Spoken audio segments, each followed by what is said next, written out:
अस्सलाम वालेकुम, मैं हूं इरफान समोर। ये किस शेर की आमद है कि रन कांप रहा है। दोस्तों, शेर तो अभी जेल में है, लेकिन बाहर सबकी अभी से कांपें टांग रही हैं।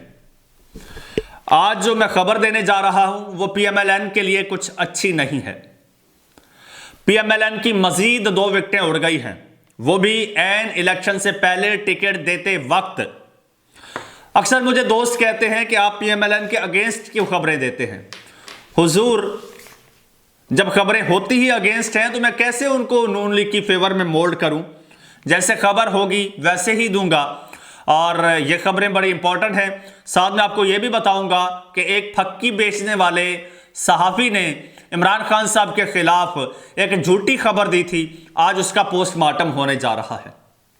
दोस्तों, खबरें दोनों इंतहाई इंपॉर्टेंट है जो आपके साथ शेयर करनी है, लेकिन उससे पहले नए आने वाले दोस्तों से गुजारिश है कि वो इस चैनल को सब्सक्राइब कर लें, बेल आइकन पर क्लिक कर दें, फेसबुक पेज को भी फॉलो जरूर कर लें, हमारे साथ जुड़ जाएं। इसी में सबकी बका है, क्योंकि मेन स्ट्रीम जो मीडिया है, ये जो सेठों के चैनल्स हैं या फिर दलाल एंकर्स हैं, वो जिस तरह की खबरें देते हैं वो आप जानते हैं। उसी तरह की एक खबर का इसमें पोस्टमार्टम भी है और वो भी आपके साथ शेयर करना है। दूसरी जानिब ये बारीक वारदातें डालने की कोशिश कर रहे हैं। हम इस चैनल के तवस्सुत से उन वारदातों को एक्सपोज करते हैं। आप लोगों ने चैनल को सब्सक्राइब किया और आप लोगों ने सपोर्ट किया, हमारे साथ जुड़े। अल्हम्दुलिल्लाह हमारे 1 लाख सब्सक्राइबर्स क्रॉस कर चुके हैं। हमने अपनी आवाज़ को मज़ीद तवाना करना है, इस टारगेट को 2 लाख पे लेके जाना है। उसके लिए आपका ताउन दरकार होगा, फ़ौरन सब्सक्राइब कर लीजिए। और 2 खबरें हैं, एक नून लीग की विकेट, बल्कि 2 विकेटें, और दूसरी खबर जो है वो है एक लिफाफा फक्की बेचने वाले सहाफ़ी का पोस्टमार्टम। अब फक्की बेचने वाले, बल्कि मर्दाना कमज़ोरी की फक्की बेचने वाले सहाफ़ी साहब को तो आप बखूबी जानते होंगे। उन्होंने एक खबर दी थी कि जब इमरान खान साहब का तौहीन इलेक्शन कमीशन केस का ट्रायल था, तो उस वक्त इमरान खान साहब जब ड्यूरिंग ट्रायल वो इतने इमोशनल हो गए कि वो रोने लग गए, और फिर उन्हें टिशू दिया गया। उन्होंने फिर टिशू के साथ अपने आंसू साफ किए, और फिर समात में वक्फा आया, और वक्फे में जो नैब के प्रोसिक्यूटर या डिप्टी प्रोसिक्यूटर हैं, उन्होंने खान साहब से कहा कि खान साहब आप रिलैक्स हो जाएं, हम अभी जा रहे हैं, थोड़ी देर बाद दोबारा आएंगे, दोबारा समात शुरू करेंगे। तो ये एक फक्की बेचने वाले, मर्दाना कमज़ोरी की फक्की बेचने वाले एंकर ने ये स्टोरी घड़ी, और इसका मकसद क्या था? मकसद ये था कि लोगों को बताया जाए, इमरान खान के साहब के सपोर्टर्स को बताया जाए कि आप जो कहते थे ना, हिम्मत, जुर्रत और इस्तकामत की अलामत है इमरान खान, मज़ामत की अलामत है इमरान खान। तो ये तासुर देने की कोशिश कर रहे थे कि आपका लीडर आसाब का कमज़ोर निकला है और वो सौबतें बर्दाश्त नहीं कर रहा और वो जेल में रो रहा है। लेकिन हकीकत का पर्दा उस वक्त चाक हुआ जब अगले ही रोज़, क्योंकि वो जो केस था उसमें फवाद चौधरी भी थे, तो अगले ही दिन जब दोबारा समात हुई, तो जब दोबारा फवाद चौधरी को लेके जाया जा रहा था, फवाद चौधरी से ये पूछा गया, तो फवाद चौधरी ने कहा कि मैं भी वहां पर मौजूद था, लेकिन ऐसा वहां पर कोई वाकया जो है वो रूनुमा नहीं हुआ। ये सहाफ़ी झूठ बोल रहा है, ये सहाफ़ी झूठा एक प्रोपेगेंडा कर रहा है, बयानिया घड़ रहा है। हालांकि फवाद चौधरी पीटीआई का बंदा नहीं है, फिर भी वो ये बात कर रहा था। अच्छा, फिर जनाब एक और चैनल है, उसके एक और रिपोर्टर हैं, जियो टीवी है, उसका प्रोग्राम आज शाहजेब खानजादा के साथ। शाहजेब खानजादा ने रिपोर्टर हैं शब्बीर डार, उनको लाइन पे लिया, और शब्बीर डार उस कार्रवाई में मौजूद थे जब ये सारा वाकया हुआ, जिसे फक्की बेचने वाले एंकर ने कोट किया। तो ये शब्बीर डार साहब भी मौजूद थे उस समात के दौरान। शब्बीर डार साहब से शाहजेब खानजादा ने पूछा, आप बताइए क्या वाकया हुआ। तो शब्बीर डार ने कहा कि मैं वहां पर मौजूद था और मेरे सामने ये सारी कार्रवाई हुआ कुछ यूं कि नैब के जो जज हैं, जज मोहम्मद बशीर साहब, वो समात कर रहे थे। जब समात कर रहे थे तो इमरान खान साहब जो है उनकी ज़मानतों पर दलाइल जारी थे। इस दौरान इमरान खान साहब खुद कमरा अदालत में आए, और आकर जनाब जब आए तो वो बहुत गुस्से में थे। उन्होंने कहा इमरान खान साहब बहुत गुस्से में थे, और आते ही उन्होंने समाअत को इंटरप्ट किया और कहने लगे कि जज साहब, आपने इजाजत दी है, इसके बावजूद मेरे बेटों से बात नहीं कराई जा रही। क्या ये कानून है? क्या ये इंसाफ है? आप क्यों नहीं इनसे पूछते कि ये मेरे बेटों से बात क्यों नहीं कराते? ये इमरान खान साहब ने गुस्से में तैश में आके ये बोला।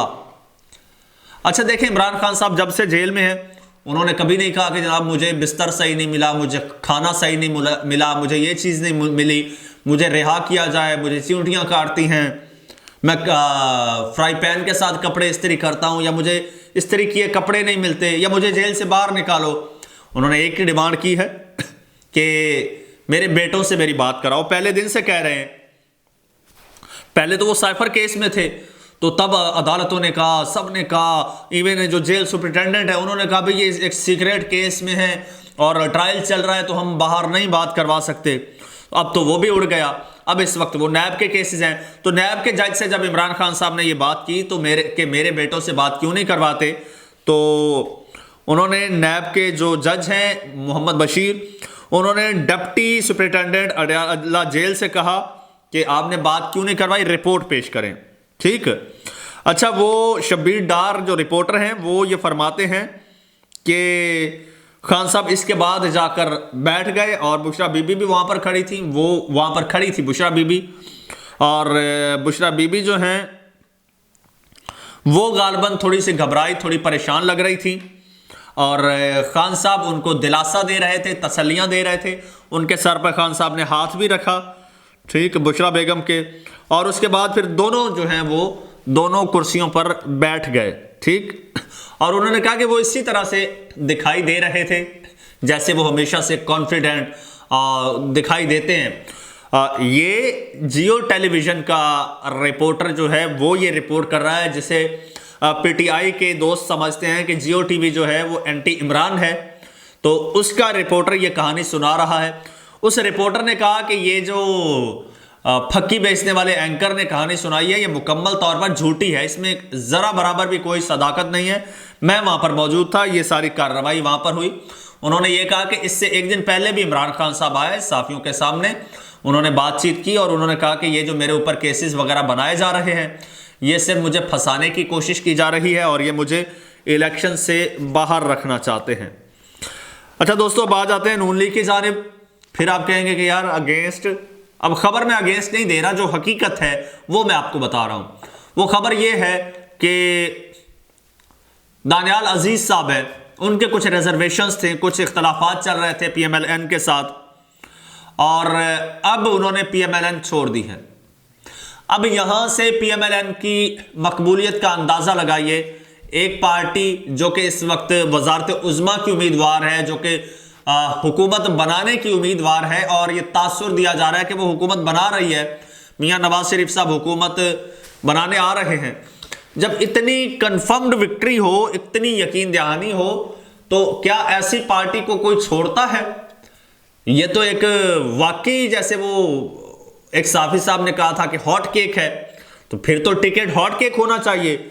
अब टिकट लेने का मतलब ऐसे में होता है कि सीट पक्की करना, और हो सकता है वजारत मिल जाए तो अगले 5 साल फिर वजारत के मजे लूटना, जो कि हर एक सियासतदान की देरीना ख्वाहिश होती है।